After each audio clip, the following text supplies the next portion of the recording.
Gas, বিদ্যুৎ সংকট, ভুয়া বিল, জ্বালানি সংকট, তার মধ্যে এখন ফ্যামিলি কার্ড, কৃষক কার্ড নিয়ে ঘরের মধ্যে অন্তর্জ্বালা, সেই জ্বালাই মেটাইতে পারতেছে না। বিরোধী দল তো নাই এদেশে, আর ওনারাই ভাগে মিটতেছে না। এই কারণে জাতির মধ্যে প্রচণ্ড ক্ষোভ। অন্তত 70-80টা জায়গায় এই বিক্ষোভ দেখা যাচ্ছে। পল্লী বিদ্যুতে, গ্রামে গঞ্জে বিদ্যুৎ না থাকায় তারা চিঠি লিখেছে গভর্নমেন্টকে যে আমরা ইনসিকিউর ফিল করছি, আমাদের নিরাপত্তার জন্য পুলিশ দেন, যে কোনো সময় বিভিন্ন জায়গায় কোনো অকারেজ ঘটতে পারে।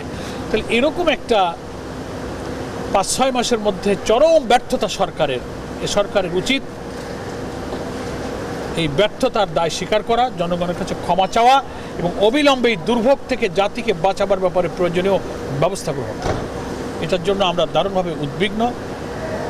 এই কারণে আমরা সরকারকে মোটেই বিলম্ব করার আমরা পছন্দ করি না।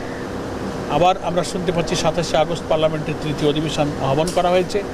এই অধিবেশনে আপনি সংবিধান সংস্কার পরিষদের অধিবেশন ডাকেন, শপথ নেন, জুলাই সনদের ভিত্তিতে অনুষ্ঠিত গণভোটের রায়কে মেনে নেন, তাহলে এই জাতির সংকট নিরসনে সম্ভব হবে। এবং আমরা তো বিরোধী দলের পক্ষ থেকে বলেছি যে আমরা সরকারকে সব ধরনের ভালো কাজে সহযোগিতা করব এবং জনস্বার্থ বিরোধী কাজে আমরা প্রতিবাদ করব।